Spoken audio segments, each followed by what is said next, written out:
சென்னையின் மையப்பகுதியில் காலத்தால் அழியாத ஆன்மீகப் பெருமையுடன் கம்பீரமாக நிற்கிறது அருள்மிகு பார்த்தசாரதி சுவாமி திருக்கோவில். வைணவத்தின் புனிதத் தலங்களில் ஒன்றான 108 திவ்ய தேசங்களில் 61வது திவ்ய தேசமாக போற்றப்படும் இத்தலம் வெறும் வழிபாட்டுத் தலமாக மட்டும் திகழவில்லை. இது மகாபாரத காலத்து ஐதீகங்களையும் பல்லவர் காலத்து கலை நுணுக்கங்களையும் சோழர் மற்றும் விஜயங்கரப் பேரரசுகளின் வரலாற்றுச் சான்றுகளையும் தன்கத்தே கொண்ட ஒரு வாழும் கலைக்களஞ்சியமாக விளங்குகிறது. இந்த வீடியோவை தவிர்க்காமல் கடைசி வரை பார்த்து பார்த்தசாரதி சுவாமி அருள் பெறுங்கள். மேலும் உங்கள் ஆதரவு எங்களுக்கு உற்சாகமளிக்கும். மறவாமல் எல்லோரும் ஓம் நமோ நாராயணா என்று கமெண்ட் செய்யவும். இக்கோயில் கிபி 6ஆம் நூற்றாண்டில் பல்லவ மன்னனான முதலாம் நரசிம்மவர்மனால் கட்டப்பட்டது. பின்னர் சோழர்கள் மற்றும் 15ஆம் நூற்றாண்டில் விஜயங்கர மன்னர்களால் விரிவுபடுத்தப்பட்டது. பார்த்தசாரதி என்ற சமஸ்கிருதச் சொல்லுக்கு பார்த்தனுக்கு, அதாவது அர்ஜுனனுக்கு தேரோட்டியவர் என்று பொருள். மகாபாரதப் போரில் கிருஷ்ணர் அர்ஜுனனுக்கு தேரோட்டியாக இருந்து ஆயுதம் ஏந்தாமல் தர்மத்தை நிலைநாட்டிய திருவிளையாடலை இங்குள்ள மூலவர் வடிவில் பக்தர்கள் காணலாம்.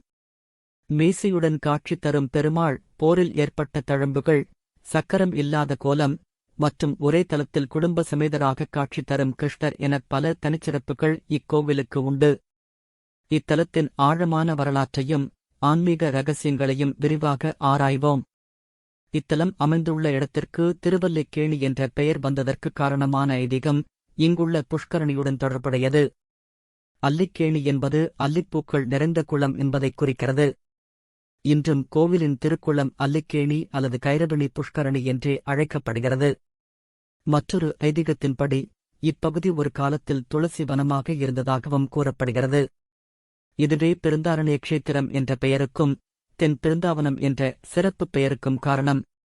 இந்த பெயர் காரணங்கள் குறிப்பாக திருவல்லிக்கேணி என்ற பெயர் 8ஆம் நூற்றாண்டு பல்லவர் காலக் கல்வெட்டுகளிலேயே கிபி 808 குறிப்பிடப்பட்டிருப்பது கோவில் உருவாவதற்கு முன்பே அப்பகுதிக்கு ஒரு இயற்கை சார்ந்த புனிதமான அடையாளம் இருந்ததை உறுதிப்படுத்துகிறது.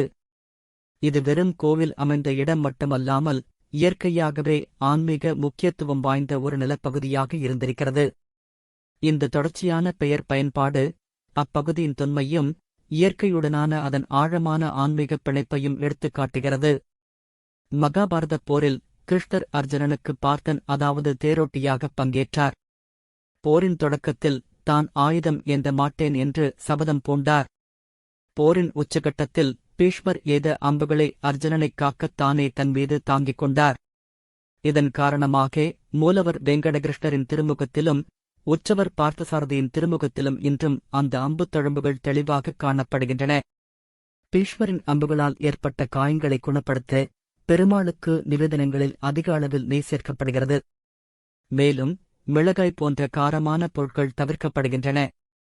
பண்டைய காலத்தில் சுமதி என்ற சோழ மன்னன் திருப்பதி சீனிவாசப் பெருமாளை பார்த்தசாரதி கோலத்தில் தரிசிக்க விரும்பினார். அவரது பிரார்த்தனையை ஏற்று பெருமாள் திருவல்லிக்கேணியில் பார்த்தசாரதியாக காட்சி அளிப்பதாக வாக்குறுதி அளித்தார். வேத வியாச முனிவரின் வழிகாட்டுதலின்படி சுமதி மன்னன் இங்கு வந்து அதே நோக்கத்துடன் தவம் செய்து கொண்டிருந்த அகத்திய மாமுனிவருடன் இணைந்து இக்கோவிலைக் கட்டினார். பார்த்தசாரதி பெருமாளின் மீசை, சக்கரம் இல்லாத கோலம் மற்றும் அம்புத்தழும்புகள் ஆகியவை வெறும் சிற்ப அம்சங்கள் மட்டுமல்ல, அவை மகாபாரதப் போரில் கிருஷ்ணரின் தியாகத்தையும் பக்தனுக்காக துன்பங்களைத் தாங்கும் கருணையையும் காட்சிப்படுத்துகின்றன. நிவேதனத்தில் நெய் அதிகம் சேர்ப்பது இந்த புராண நிகழ்வை அன்றாட வழிபாட்டின் ஒரு அங்கமாக மாற்றி பக்தர்களுக்கும் இறைவனுக்கும் இடையிலான பிணைப்பை ஆழப்படுத்துகிறது. இது கோயில் ஒரு வழிபாட்டுத் தலமாக மட்டுமல்லாமல் ஒரு முக்கிய புராண நிகழ்வின் வாழும் சான்றாகவும் பக்தர்களுக்கு இறைவனின் கருணையை உணர்த்தும் இடமாகவும் செயல்படுகிறது. சுமதி மன்னன் மற்றும் அகத்திய மாமுனிவரின் கதை இத்தலத்தின் தனித்துவமான வடிவத்தின் தெய்வீக நீதியை மேலும் வலுப்படுத்துகிறது. இக்கோயிலின் தனிச்சிறப்பே மூலவர் பார்த்தசாரதி பெருமாள் மீசையுடன் காட்சி தருவதான். தேரோட்டியான சாரதிக்குரிய கம்பீரமான தோற்றத்தை இது வெளிப்படுத்துகிறது. மீசை பெருமாள் என்றே இவர் பக்தர்களால் அன்புடன் அழைக்கப்படுகிறார். பொதுவாக பெருமாள் தனது பிரதான ஆயுதமான சுதர்சன சக்கரத்துடன் காட்சி தருவார்.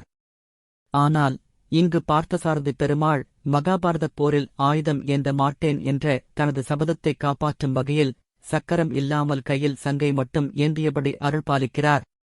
மேலும் 4 கரங்களுக்கு பதிலாக மனித வடிவில் 2 கரங்களுடன் காட்சி தருகிறார்.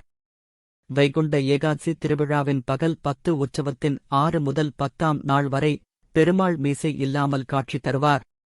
வெள்ளிக்கிழமைகளில் நடைபெறும் அபிஷேகத்தின் போதும் மீசை இல்லாமல் அலங்கரிக்கப்படுவார். மீசை மற்றும் சக்கரம் இல்லாத கோலம் பெருமாளின் சாலத்தியம், எளிதில் அணுகக்கூடிய தன்மை மற்றும் பக்த பராதீனத்துவம், பக்தர்களுக்காக எதையும் செய்யும் தன்மை ஆகிய குணங்களை வெளிப்படுத்துகிறது. போர்க்களத்தில் ஒரு மனிதனைப் போல ஒரு சாரதியாக ஆயுதம் ஏந்தாமல் பக்தனுக்காக அம்புகளைத் தாங்கியது இறைவனின் எல்லையற்ற கருணையும் பக்தியால் கட்டப்படும் தன்மையையும் ஆழமாக உணர்த்துகிறது. குறிப்பிட்ட விழாக்களின் போது மீசை இல்லாமல் காட்சி தரும் நிகழ்வு இறைவனின் லீலை, தெய்வீக விளையாட்டு மற்றும் அவரது பன்முகத் தன்மையைக் காட்டுகிறது. இது பக்தர்கள் இறைவனின் பல்வேறு வடிவங்களையும் அவரது தெய்வீகத் தன்மையின் ஆழத்தையும் அனுபவிக்க உதவுகிறது. பிருகு முனிவர் இத்தலத்தில் தவம் செய்து பெருமாளைத் தன் மருமகனாகப் பெற விரும்பினார். அப்போது அல்லிக்கேணி குளத்தில் அல்லி மலரில் ஒரு பெண் குழந்தை கிடைத்தது. அக்குழந்தைக்கு வேதவல்லி எனப் பெயரிட்டு வளர்த்தார். வேதவல்லி திருமண வயதை அடைந்ததும் ஸ்ரீரங்கநாதர் இத்தலத்திற்கு வந்து அன்னையை மணந்து கொண்டார். இந்த திருமண விழா மாசி மாத பௌர்ணமி துவாதசி அன்று கோவிலில் சிறப்பாக கொண்டாடப்படுகிறது. வேதவல்லி தாயாருக்குத் தனிக்கோவில் உள்ளது. வெள்ளிக்கிழமைகளிலும் உத்திரம் நட்சத்திர நாட்களிலும் தாயார் பிரகார வலம் வருவார். ஆனால் கோவிலுக்கு வெளியே உலா வருவதில்லை. வேதவல்லி தாயார் மற்றும் ரங்கநாதரின் திருமணக் கதை இத்தலத்தின் புஷ்கரணிக்கு மற்றொரு புனிதமான பரிமாணத்தை அளிக்கிறது. இது பெருமாளின் திருவிளையாடல் மற்றும் பிருகு முனிவரின் தவத்தின் பலனை வெளிப்படுத்துகிறது. தாயார் கோவிலுக்கு வெளியே உலா வராதது ஒரு குறிப்பிட்ட மரபு அல்லது ஐதீகத்தின் தொடர்ச்சியைக் காட்டுகிறது. இது கோவிலின் உள்ளூர் மரபுகளின் முக்கியத்துவத்தையும் குறிப்பிட்ட தெய்வங்களுக்கு வழங்கப்படும் தனித்துவமான மரியாதையையும் எடுத்துக் காட்டுகிறது. ஸ்ரீ வைணவ ஆச்சாரியரான ஸ்ரீ ராமானுஜரின் பெற்றோர்கள் குழந்தைச் செல்வத்திற்காக இக்கோவிலில் பெருமாளை வழிபட்டதாக ஒரு நம்பிக்கை உள்ளது. இக்கோரிக்கையை நிறைவேற்றும் வகையில் பெருமாள் பார்த்தசாரதியே அவர்களுக்கு மகனாக பிறந்ததாக நம்பப்படுகிறது. விசிஷ்டாத்வைத தத்துவத்தை மீண்டும் நிலைநிறுத்தவே ராமானுஜர் அவதரித்ததாகவும் கூறப்படுகிறது. இந்த தொடர்பு ஸ்ரீ வைணவ மரபில் இக்கோவிலின் ஆன்மீக முக்கியத்துவத்தை மேலும் உயர்த்துகிறது. இது இத்தலம் ஒரு முக்கிய ஆச்சாரியரின் அவதாரத்துடன் நேரடியாக பிணைக்கப்பட்டு தர்மத்தைப் பாதுகாப்பதிலும் தத்துவத்தை பரப்புவதிலும் இறைவனின் தெய்வீகத் தலையீட்டைக் குறிக்கிறது. இது கோவிலின் ஆன்மீக பாரம்பரியத்திற்கு ஒரு வலுவான அடித்தளத்தை வழங்குகிறது. திருவல்லிக்கேணி பார்த்தசாரதி கோவில் சுமார் 1.5 ஏக்கர் பரப்பளவில் அமைந்துள்ளது. இது 2 பிரகாரங்களையும் தூரத்தில் இருந்தே தெரியும் 5 நிலை ராஜகோபுரத்தையும் கொண்டுள்ளது. இக்கோயிலின் தனித்துவமான அம்சங்களில் ஒன்று பார்த்தசாரதி மற்றும் யோக நரசிம்மர் சன்னதிகளுக்கு தனித்தனி நுழைவாயில்களும் கொடி மரங்களும் இருப்பதான். இது 2 தனித்தனி கோவில்கள் ஒரே வளாகத்தில் இருப்பது போன்ற தோற்றத்தை அளிக்கிறது. திருவல்லிக்கேணி பார்த்தசாரதி கோவில் பஞ்சமூர்த்தி தலம் என்று அழைக்கப்படுகிறது. பெரும்பாலான கோவில்களில் ஒரு மூர்த்தி மட்டுமே மூலவராக இருப்பார். ஆனால் இந்தக் கோவிலில் 5 மூர்த்திகள் மூலவர்களாக உள்ளனர். பிரதான மூலஸ்தானத்தில் வேங்கட கிருஷ்ணர், முன்மண்டபத்தில் சயனக் கோலத்தில் ரங்கநாதர் மற்றும் நின்ற கோலத்தில் ராமபிரான் அருள் தருகின்றனர். பிரகாரத்தில் கருட வாகனத்தில் அமர்ந்த கோலத்தில் கஜேந்திரவரதர் மற்றும் அமர்ந்த கோலத்தில் யோக நரசிம்மர் ஆகியோர் தனித்தனி சன்னதிகளில் அருள்பாலிக்கின்றனர். மூலவர் வேங்கடகிருஷ்ணர், ருக்மிணி, பலராமன், சத்யகி, பிரத்யும்னன், அனிருத்தன் ஆகியோருடன் குடும்ப சமேதராக நின்ற கோலத்தில் கிழக்கு நோக்கி அருள்பாலிக்கிறார். ராமர் சன்னதியில் சீதா, லட்சுமணன், பரதன், சத்ருக்னன் மற்றும் அனுமன் ஆகியோருடன் ராமர் நின்ற கோலத்தில் கிழக்கு நோக்கி அருள்பாலிக்கிறார். 108 திவ்ய தேசங்களில் கிருஷ்ணர் தனது குடும்பத்தினருடன் அருள்பாலிக்கும் ஒரே கோவில் இதுவாகும். ஒரு கோவிலில் விஷ்ணுவின் 5 முதன்மை வடிவங்கள் இருப்பது மிகவும் அரிதான ஒரு தனித்துவம். இது பக்தர்களுக்கு ஒரே வளாகத்தில் வெவ்வேறு அவதாரங்களையும் அவற்றின் தொடர்புடைய கதைகளையும் வணங்க வாய்ப்பளிக்கிறது. இதன் மூலம் ஒரு விரிவான ஆன்மீக அனுபவத்தை வழங்குகிறது. கிருஷ்ணர் மற்றும் ராமர் தங்கள் முழு குடும்பத்துடன் சித்தரிக்கப்படுவது தெய்வீக உலகில் குடும்ப நல்லிணக்கம் மற்றும் முழுமையின் முக்கியத்துவத்தை வலியுறுத்துகிறது. இது தெய்வங்களை பக்தர்களுக்கு மிகவும் நெருக்கமானதாகவும் அணுகக்கூடியதாகவும் ஆக்குகிறது. இக்கோயிலின் கோபுரங்களிலும் மண்டபத் தூண்களிலும் நுட்பமான சிற்ப வேலைப்பாடுகள் காணப்படுகின்றன. இது தென் இந்திய கட்டிடக்கலையின் ஒரு முக்கிய அம்சமாகும். வெளிப்பிரகார மண்டபத்தில் விஷ்ணுவின் பல்வேறு வடிவங்கள், குறிப்பாக அவரது அவதாரங்களின் சிற்பங்கள் நிறைந்துள்ளன. இந்த நுட்பமான சிற்பங்கள் வெறும் அழகியல் அலங்காரங்களாக மட்டும் இல்லாமல் புராணக் கதைகளையும் தெய்வீக லீலைகளையும் காட்சிப்படுத்தும் ஒரு ஊடகமாகச் செயல்படுகின்றன. அவை பல்லவர், சோழர் மற்றும் விஜயங்கர காலங்களின் கலைத்திறமைக்கு ஒரு சான்றாக விளங்குகின்றன. கலாச்சார மற்றும் மதக் கதைகளை தலைமுறைகளுக்கு கடத்துகின்றன. திருவல்லிக்கேணி பார்த்தசாரதி கோவில் அதன் சுவர்களில் பொறிக்கப்பட்டுள்ள கல்வெட்டுகள் மூலம் ஒரு செழுமையான வரலாற்றை வெளிப்படுத்துகிறது. 17ஆம் நூற்றாண்டு வரையிலான கல்வெட்டுகளில் கிபி 1604 பெருமாள் திருவல்லிக்கேணி தெள்ளிய சிங்கப் பெருமாள் என்றே குறிப்பிடப்பட்டுள்ளார். ஆனால் கிபி 1793ஆம் ஆண்டின் கல்வெட்டில் பார்த்தசாரதி சுவாமி என்ற சொல் காணப்படுகிறது. இது 17ஆம் அல்லது 18ஆம் நூற்றாண்டு காலகட்டத்தில் தெள்ளிய சிங்கப் பெருமாள் என்ற தமிழ்ப் பெயர் பார்த்தசாரதி என்ற சமஸ்கிருதப் பெயராக மாற்றப்பட்டிருக்கலாம் என்பதைக் காட்டுகிறது. விஜயேந்திர மன்னர்களின் ஆட்சிக்குப் பிறகும் கிபி 1675 கிழக்கிந்திய கம்பெனி சென்னையில் குடியேறிய பிறகும் கிபி 1639 இந்த மாற்றம் நிகழ்ந்திருக்கலாம் என்று கல்வெட்டுகள் மூலம் அறியப்படுகிறது. கோவில் திருப்பணிகள் நடைபெற்றபோது அது சமஸ்கிருதமயமாக்கலுக்கு உட்படுத்தப்பட்டது என்றும் கணிக்கப்படுகிறது. தெய்வத்தின் பெயர் ஒரு தமிழ்ப் பெயரிலிருந்து தெள்ளிய சிங்கப் பெருமாள் ஒரு சமஸ்கிருத பெயருக்கு பார்த்தசாரதி சுவாமி மாறியது பரந்த சமூக கலாச்சார மற்றும் மொழியியல் மாற்றங்களை பிரதிபலிக்கிறது. இது அரசியல் மாற்றங்களாலும் நாயக்கர்களின் வீழ்ச்சி, பிரிட்டிஷ் கிழக்கிந்திய கம்பெனியின் எழுச்சி மற்றும் அந்தக் காலகட்டத்தில் மத நடைமுறைகளில் சமஸ்கிருதமயமாக்கலை நோக்கிய நகர்வாலும் ஏற்பட்டிருக்கலாம். இந்த மாற்றம் நூற்றாண்டுகளாக மத அடையாளம் மற்றும் பெயரிடலில் ஏற்பட்ட இயக்கவியல் தன்மையை வெளிப்படுத்துகிறது. திருவல்லிக்கேணி பெருமாள் கோவிலில் காணப்படும் பல கல்வெட்டுகள் சிதைவுற்ற நிலையில் உள்ளன. மேலும் அவை சிவன் கோவில் கல்வெட்டுகளாகவும் உள்ளன. இவை திருவான்மியூர் உலகாளும் நாயனார் தற்போது அருள்மிகு மருந்தீஸ்வரர் திருக்கோவில் என்ற சிவன் கோவிலின் கல்வெட்டுகள் ஆகும். இந்த கல்வெட்டுகள் 12ஆம் நூற்றாண்டு முதல் 16ஆம் நூற்றாண்டு வரை திருவான்மியூர் கோவிலின் ஒரு பகுதியாகவே இருந்துள்ளன. அவற்றில் தேஸ்வர, உலகாளும் நாயனார், சிவபிராமணர் போன்ற சைவ சமயத் தொடர்புடைய சொற்கள் உள்ளன. 17ஆம் அல்லது 18ஆம் நூற்றாண்டில் திருப்பணி என்ற பெயரில் திருவான்மியூர் சிவன் கோவில் கல்வெட்டுகள் பெயர்த்தெடுக்கப்பட்டு திருவல்லிக்கேணி பார்த்தசாரதி கோவிலுக்கு கொண்டு வரப்பட்டு கோவிலின் பல்வேறு பகுதிகளில் தரையில் பாவு கல்லாக பதியப்பட்டுள்ளன. இது திருவான்மியூர் கோவில் தனது சொத்துக்கள் பலவற்றை இழந்திருக்கலாம் என்பதைக் காட்டுகிறது. சிவன் கோவில் கல்வெட்டுகள் மட்டுமல்லாமல் ஐரோப்பியர் காலத்து கல்வெட்டுகளும் ரோமன் எழுத்துருவில் லத்தீன் அல்லது ஆங்கிலம் கூட பாவு கல்லாக மாறியுள்ளன. ஒரு விஷ்ணு கோவிலில் சிவன் கோவில் கல்வெட்டுகளை குறிப்பாக நடைபாதை கற்களாக மீண்டும் பயன்படுத்துவது ஒரு குறிப்பிடத்தக்க வரலாற்று நிகழ்வாகும். இது புதுப்பித்தலின் போது வளங்களின் பயன்பாட்டைக் குறிக்கலாம். ஆனால் அதைவிட ஆழமாக இது வெவ்வேறு மதப்பிரிவுகளுக்கு இடையிலான இயக்கவியல் அல்லது பொருட்களின் கையகப்படுத்துதல் காலங்களைக் குறிக்கலாம். ஐரோப்பிய பாரசீக கல்வெட்டுகளின் இருப்பு சென்னை முழுவதும் ஏற்பட்ட பரந்த சமூக அரசியல் மாற்றங்களை பிரதிபலிக்கும் வகையில் கோவில் பல்வேறு கலாச்சார மற்றும் அரசியல் தாக்கங்களுடன் நீண்ட காலமாக தொடர்பு கொண்டிருந்ததை மேலும் எடுத்துக்காட்டுகிறது. திருவல்லிக்கேணி பார்த்தசாரதி கோவில் வைணவ ஆழ்வார்களால் 6ஆம் நூற்றாண்டு முதல் 9ஆம் நூற்றாண்டு வரையிலான 4000 திவ்ய பிரபந்தத்தில் போற்றப்பட்டு 108 திவ்ய தேசங்களில் ஒன்றாகக் கருதப்படுகிறது. பேயாழ்வார், திருமழிசையாழ்வார், திருமங்கையாழ்வார் ஆகிய 3 ஆழ்வார்கள் இத்தலத்து எம்பெருமானைப் பாசுரங்களால் மங்களாசாசனம் செய்துள்ளனர். திருமங்கையாழ்வார் தனது பாசுரங்களில் கண்ணபிரான் கம்சனை அழித்த லீலைகள், ராமபிரான் ராவணனை அழித்தது, நரசிம்மரின் உக்கிரம், கஜேந்திர மோட்சம் போன்ற பல்வேறு அவதாரங்களின் பெருமைகளையும் திருவல்லிக்கேணியின் அழகையும் விவரிக்கிறார். இந்த பாசுரங்கள் இத்தலத்தின் ஆன்மீக ஆழத்தையும் ஆழ்வார்களின் பக்திப் பெருக்கையும் வெளிப்படுத்துகின்றன. இக்கோவில் வைகானச ஆகமத்தையும் தென்கலை வைணவ மரபையும் பின்பற்றுகிறது. ஆண்டு முழுவதும் பல்வேறு விழாக்கள் இங்கு சிறப்பாக கொண்டாடப்படுகின்றன.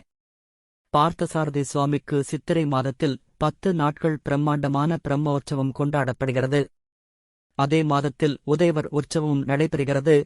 மார்கழி மாதத்தில் 20 நாட்கள் வைகுண்ட ஏகாதசி விழா மிகச் சிறப்பாக கொண்டாடப்படுகிறது. இதில் ஆயிரக்கணக்கான பக்தர்கள் கலந்து கொள்கின்றனர். இந்த சமயத்தில் பகல் 10 ஒருநாள் பகவானுக்கு திருப்பதி வெங்கடாசலபதியைப் போல அலங்காரம் செய்யப்படுகிறது. அன்று மட்டும் திருப்பதி லட்டு இங்கு வழங்கப்படுகிறது. மாசி மாதத்தில் தெப்ப உற்சவம் நடைபெறுகிறது. வைகாசி மாதத்தில் வரதராஜர் உற்சவம், நம்மாழ்வார் உற்சவம், வைகாசி விசாகம் மற்றும் வசந்தோற்சவம் கொண்டாடப்படுகின்றன. ஆனி மாதத்தில் அழகிய சிங்கர் உற்சவம் நடைபெறுகிறது. ராமானுஜர் மற்றும் மணவாள மாமுனிகள் ஆகியோருக்கும் தனி உற்சவங்கள் நடத்தப்படுகின்றன. பிப்ரவரி மாதத்தில் 10 நாட்கள் ஸ்ரீ பார்த்தசாரதிக்கு லட்சார்ச்சனை திருவிழா நடைபெறுகிறது. கோவிலின் திவ்ய தேசம் அந்தஸ்து மற்றும் ஆழ்வார்களால் போற்றப்படுவது வைணவத்தில் அதன் ஆழ்ந்த ஆன்மீக நிலையை உணர்த்துகிறது. இந்த துடிப்பான விழாக்கள் ஆண்டு முழுவதும் தொடர்ச்சியான பக்தி நடவடிக்கைகளை உறுதி செய்து பக்தர்களை ஈர்த்து நம்பிக்கை மற்றும் பாரம்பரியத்தின் ஒரு வாழும் மையமாக கோவிலின் பங்கை வலுப்படுத்துகின்றன. குறிப்பிட்ட சடங்குகள் மற்றும் பிரசாதங்கள், திருப்பதி லட்டு போன்றவை பரந்த வைணவ நடைமுறைகள் மற்றும் நம்பிக்கைகளுடன் கோவிலை இணைக்கின்றன. இக்கோவிலில் பிரார்த்தனை செய்வதன் மூலம் நோய்கள் குணமாகும், விரைவில் திருமணம் நடைபெறும், குழந்தை பாக்கியம் கிடைக்கும், கல்வி, நிதி நிலைமை மேம்படும் மற்றும் ஒட்டுமொத்த நல்வாழ்வு கிடைக்கும் என்று நம்பப்படுகிறது. அழகாக பிறக்கவில்லையே என்ற வருத்தத்தில் இருப்பவர்கள் இறைவனின் திருமுகத்தில் உள்ள வடுக்களை தரிசிப்பதன் மூலம் அழகு என்பது அழியக்கூடியது, நிரந்தரமற்றது என்ற தத்துவத்தை உணர்வார்கள் என்று ஒரு நம்பிக்கை உள்ளது. இந்த நம்பிக்கைகள் கோவில் பக்தர்களுக்கு ஆறுதல் மற்றும் ஆதரவின் ஆதாரமாக செயல்படுவதை எடுத்துக்காட்டுகின்றன. அவர்கள் பல்வேறு பொருள் மற்றும் ஆன்மீக ஆசீர்வாதங்களை நாடுகிறார்கள். இறைவனின் வடுப்பட்ட முகத்தின் மூலம் அழகின் நிலையற்ற தன்மையை புரிந்துகொள்வது பற்றிய குறிப்பிட்ட நம்பிக்கை ஒரு ஆழமான தத்துவ பாடத்தை வழங்குகிறது. கோவிலை வெறும் விருப்பங்களை நிறைவேற்றும் இடத்திலிருந்து ஆழமான ஆன்மீக உணர்வின் இடமாக உயர்த்துகிறது. திருப்பதியில் அருள்பாலிக்கும் வெங்கடேஸ்வரர் இங்கு பார்த்தசாரதியாக வெளிப்பட்டதாக நம்பப்படுகிறது. அதனாலேயே இக்கோவிலுக்கு வெங்கடகிருஷ்ணன் என்ற பெயர் வந்தது. இக்கோவில் திருப்பதிக்கு இணையானதாக கருதப்படுகிறது. மேலும் புரட்டாசி மாத சனிக்கிழமைகள் இங்கு புனிதமானதாக கொண்டாடப்படுகின்றன. இந்தச் சமத்துவம் கோவிலின் நிலையை உயர்த்துகிறது, திருப்பதிக்குச் செல்ல முடியாத பக்தர்களையும் ஈர்க்கிறது, மேலும் தெய்வீக இருப்பு பல வடிவங்களிலும் இடங்களிலும் அணுகக்கூடியது என்ற கருத்தை வலுப்படுத்துகிறது. அருள்மிகு பார்த்தசாரதி சுவாமி திருக்கோவில் தமிழ்நாடு அரசின் இந்து சமய அறநிலையத்துறையின் கீழ் பராமரிக்கப்பட்டு நிர்வகிக்கப்படுகிறது. இது தமிழ்நாட்டில் உள்ள பழமையான கோவில்களை நிர்வகிக்கும் நவீன நிர்வாக அமைப்பை எடுத்துக்காட்டுகிறது. மத சுயாட்சியையும் அரசு மேற்பார்வையையும் சமநிலைப்படுத்துகிறது. இந்த திருத்தலம் வெறும் வழிபாட்டுத் தலமாக மட்டுமல்லாமல் இறைவனின் தியாகம், கருணை மற்றும் பக்தர்களுக்காக எதையும் செய்யும் அவரது சௌலபியம் ஆகியவற்றை உணர்த்தும் ஒரு வாழும் சான்றாக விளங்குகிறது. ஆழ்வார்களின் பாசுரங்களால் போற்றப்பட்டு ஆண்டு முழுவதும் நடைபெறும் பிரம்மாண்டமான விழாக்கள் மூலம் இக்கோவில் தலைமுறைகளாக பக்தர்களை ஈர்த்து ஆன்மீகப் பெருக்கத்தை நிலைநிறுத்தி வருகிறது. திருவல்லிக்கேணி பார்த்தசாரதி கோவில் வரலாறு, ஆன்மீகம், கலை மற்றும் சமூக பரிணாம வளர்ச்சி ஆகியவற்றின் ஒரு அரிய சங்கமமாகும். இத்தலத்திற்கு வருகை தந்து அதன் அமைதியும் செழுமையான பாரம்பரியத்தையும் அனுபவிப்பது ஒவ்வொரு பக்தருக்கும் வரலாற்று ஆர்வலருக்கும் ஒரு மறக்க முடியாத அனுபவமாக அமையும். ஒவ்வொரு பக்தரும் வாழ்நாளில் ஒருமுறையாவது தரிசிக்க வேண்டிய ஒரு புனித தலம். இந்த அறிவூட்டும் பயணத்தில் எங்களுடன் இணைந்ததற்கு நன்றி. உங்கள் சொந்த விருப்பங்கள் நிறைவேறட்டும். தெய்வீக இருப்பில் அமைதியையும் உத்வேகத்தையும் நீங்கள் காணலாம். இந்த காணொளி உங்களுக்கு பயனுள்ளதாக இருக்கும் என நம்புகிறோம். இந்த வீடியோ உங்களுக்கு பிடித்திருந்தால் தயவுசெய்து லைக் செய்யவும். உங்கள் கருத்துக்களையும் உங்களுக்கு இந்த கோவில் பற்றி தெரிந்த தகவல்களையும் நீங்கள் பார்க்க விரும்பும் பிற கோவில்கள் பற்றிய தகவல்களையும் கருத்துப் பெட்டியில் தெரிவிக்கவும். நமது சேனலை சப்ஸ்கிரைப் செய்து இந்த காணொளியை உங்கள் நண்பர்கள் மற்றும் உறவினர்களுடன் பகிர்ந்து கொள்ள மறக்காதீர்கள். மீண்டும் அடுத்த ஆன்மீக பயணத்தில் சந்திப்போம். உங்கள் ஆன்மீக பயணங்கள் சிறக்கட்டும். நன்றி, வணக்கம். ஓம் நமோ நாராயணா நமஹ.